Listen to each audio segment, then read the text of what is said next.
LED blog में स्वागत है। तो फाइनली दोस्तों, आप सभी के लिए एक बहुत बड़ी गुड न्यूज आ चुकी है डाक विभाग की तरफ से। जी हाँ दोस्तों, भारतीय डाक विभाग यानी कि पोस्ट ऑफिस की तरफ से निकाली जा रही है इस साल 2025 की नई भर्ती। इस साल 2025 में यह सबसे बड़ी भर्ती है जिसका आपको इंतजार था। तो हम बात करने जा रहे हैं जीडीएस की नई भर्ती के बारे में। ग्रामीण डाक सेवा जीडीएस की नई भर्ती निकाली जा रही है डाक विभाग की तरफ से। तो सबसे पहले आप सभी को बता दूं, यह नोटिफिकेशन जो है ऑल इंडिया लेवल से जारी किया जा रहा है। इंडिया में किसी भी स्टेट से आप डिस्ट्रिक्ट में आप रहते हैं, चाहे आप आंध्र प्रदेश में रहते हो दोस्तों, चाहे आप आसाम में रहते हो बिहार में, छत्तीसगढ़ में या दिल्ली में या गुजरात में, कहीं भी इन राज्यों में आप रहते हैं तो आप सभी कैंडिडेट जो हैं डाक विभाग की जीडीएस की इस भर्ती के लिए आवेदन कर सकते हैं। तो आज का वीडियो काफी खास होने वाला है। काफी लंबे समय से आप सभी कैंडिडेट जो हैं इस भर्ती का इंतजार कर रहे हैं। तो फाइनली नोटिफिकेशन जो है यहाँ पर जारी किया गया है। आपको एक बात बता दूं, यह भर्ती आवेदन जो है ऑल इंडिया लेवल के मांगे जा रहे हैं। ऑल इंडिया से इस भर्ती के आवेदन जो है आप कर सकते हैं। सभी मेल और फीमेल यानी कि लड़कों के साथ साथ लड़कियां जो भी है इस भर्ती के लिए आवेदन कर सकती हैं। बम्पर भर्ती आपको यहाँ पर देखने को मिलेगी। लगभग 25,000 आपको यहाँ पे भर्ती देखने को मिल जाएगी, जो कि बिना एग्जाम के बिल्कुल सीधी भर्ती है। जी हाँ दोस्तों, जीडीएस की इस भर्ती के लिए आपकी कोई एग्जाम नहीं होती है। जब भी यह भर्ती निकाली जाती है बिना एग्जाम के सीधे भर्ती यहाँ पर निकाली जाती है।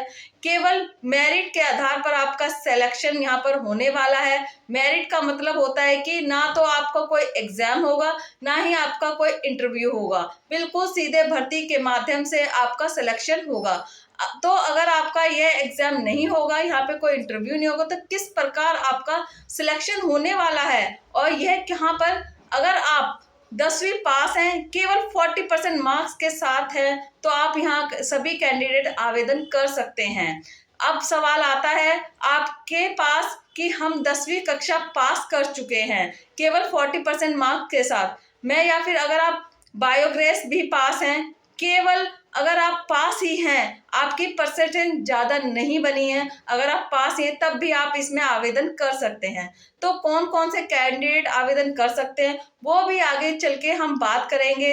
लेकिन 10वीं पास के लिए शानदार भर्ती होने जा रही है। नवंबर दिसंबर की ये भर्ती निकाली जा रही है और ये जो भर्ती है इसके एज लिमिट कम से कम 18 और मैक्सिमम 40 साल, 18 से 40 साल तक के सभी कैंडिडेट जो हैं जीडीएस की इस भर्ती के लिए आवेदन कर सकते हैं। और अगर आप रिजर्व एससी एसटी और ओबीसी बेनिफिट दिया जाएगा कैटेगरी वाइज। ठीक है, भर्ती की हम आपको पूरी जानकारी देने वाली हूँ केवल आज के वीडियो में, तो वीडियो को पूरा एंड तक जरूर देखिएगा।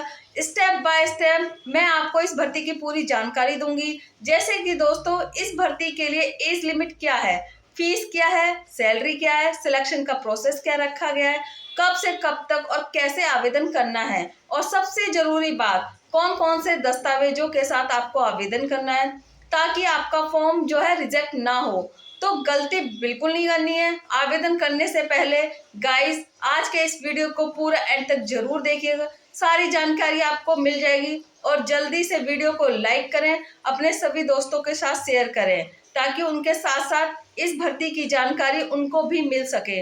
अगर आप मेरे चैनल पे पहली बार आए हैं तो चैनल को सब्सक्राइब जरूर करें। बेसिक जानकारी आपको सबसे पहले देते हैं जीडीएस के बारे में, यानी कि पोस्ट ऑफिस की नई रिक्वायरमेंट के बारे में। तो इस साल 2025 और 2026 की आप ये मान लें, यह भर्ती आपको देखने को मिल रही है, जो कि इंडिया पोस्ट ऑफिस ग्रामीण डाक सेवा की नई भर्ती है।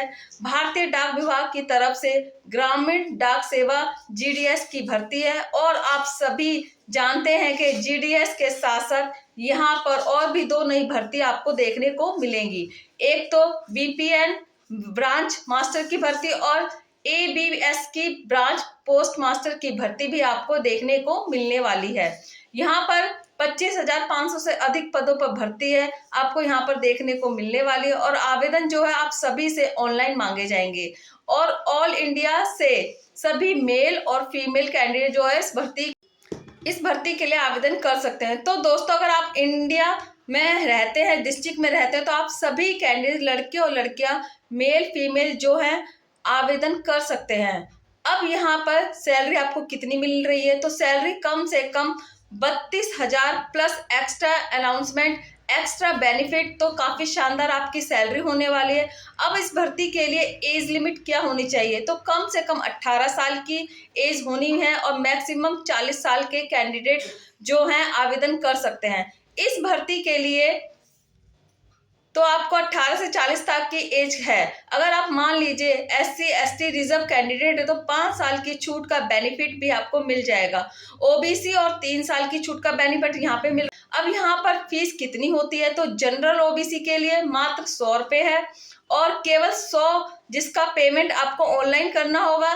SC ST PW के लिए बिल्कुल निःशुल्क है, कोई भी फीस आपसे नहीं ली जाएगी। तो इस प्रकार आपकी फीस रहने वाली है। अब इस भर्ती के लिए एजुकेशन क्वालिफिकेशन क्या रखी गई है, तो केवल 10th कैंडिडेट जो है वो आवेदन कर सकते हैं। हाँ दोस्तों, अगर आपने 10वीं पास की है तो आप सभी कैंडिडेट के लिए GDS की यह भर्ती नई भर्ती है, आवेदन कीजिएगा। आवेदन करने से पहले दोस्तों कौन कौन से दस्तावेज आपको तैयार करने हैं, यहाँ पे आवेदन की सबसे इम्पोर्टेंट पार्ट है। अगर आप अच्छे से आवेदन करेंगे तो आपका फॉर्म रिजेक्ट नहीं होगा और साथ ही साथ डॉक्यूमेंट्स वेरिफिकेशन के समय आपको कोई बाहर नहीं निकाला जाएगा। काफी सारे कैंडिडेट्स लाखों की तादाद पर इस भर्ती के लिए फॉर्म आते हैं, उसमें से लगभग आप मान के चलिए 500-6,000 ऐसे ही रिजेक्ट हो जाते हैं केवल डॉक्यूमेंट्स की कमी के कारण, और वो फॉर्म गलत भी भर देते हैं जिस कारण से उनको बाहर निकाल दिया जाता है। तो वो गलती आपको नहीं करनी है। कौन कौन से दस्तावेज की जरूरत पड़ेगी चलिए आपको बताती हूँ। यहाँ पर आपके सामने लिस्ट है। सबसे पहले आईडी प्रूफ आपको तैयार रखना है। उसके बाद 10वीं की मार्कशीट और उसका सर्टिफिकेट, तो 10वीं की आपकी जो मार्कशीट है और जो सर्टिफिकेट है उसी के आधार पर आपको फॉर्म भरना है। यानी कि जो जानकारी आपकी मार्कशीट में है, जैसे कि नाम, पिताजी का नाम, माताजी का नाम, आपकी जो डेट ऑफ बर्थ है, वही आपको फॉर्म में डालनी है, वरना आपका फॉर्म रिजेक्ट हो जाएगा। तो कोई ऐसे बच्चे हैं जो गलती नहीं करते हैं, जो जानकारी होती है वो अपने दिमाग से, यानी कि जो आपको पता होता है वही डाल देते हैं, लेकिन डॉक्यूमेंट्स के आधार पर ही आपको जानकारी डालनी है, क्योंकि जो स्पेलिंग होती है उसकी स्पेलिंग को आपको चेकआउट करना है। आपके सर्टिफिकेट और मार्कशीट में आपको देखने के लिए मिल जाएगी। अगर एक भी स्पेलिंग आपने इधर से इधर कर दी तो आपका फॉर्म रिजेक्ट हो जाएगा। मत कीजिएगा। मोबाइल नंबर, ईमेल आईडी और फोटोग्राफ पासपोर्ट साइज की कम से कम 4, मैक्सिमम 20 संभाल के रखिएगा। सिग्नेचर और कास्ट सर्टिफिकेट, अगर आप SC ST या दोस्तों OBC के कैंडिडेट हैं तो आपको सर्टिफिकेट सेंटर का लगाना होगा, ठीक है। आप दूसरे स्टेट के आवेदन कर रहे हैं तो एज प्रूफ, अगर आप 10वीं पास हैं तो 10वीं की मार्कशीट, या फिर आप चाहें तो आप बर्थ सर्टिफिकेट भी लगा सकते हैं। तो तमाम ये दस्तावेज आपको तैयार रखने हैं जब भी आपको आवेदन करना है इस भर्ती के लिए। इन्हीं के आधार पर आपको आवेदन करना होगा। बाकी आप नोटिफिकेशन को चेकआउट कर सकते हैं। आवेदन करने के लिए आपको यहाँ पर आना होगा, जो ये वेबसाइट है इसको रजिस्टर करना होगा, फिर जो आप आवेदन कर सकते हैं। इनमें से किसी भी राज्य के लिए आप आवेदन कर सकते हैं। अगर मान लीजिए राजस्थान में या पंजाब में आवेदन करना चाहते हो, आप यहाँ से भी आवेदन कर सकते हैं, लेकिन पंजाबी आपको बोलनी आनी चाहिए, क्योंकि दोस्तों यहाँ पर लैंग्वेज का ज्ञान होना बहुत जरूरी है। दोस्तों, अगर वीडियो पसंद आए तो चैनल को लाइक करें, चैनल को सब्सक्राइब करें। मिलते हैं नेक्स्ट वीडियो में।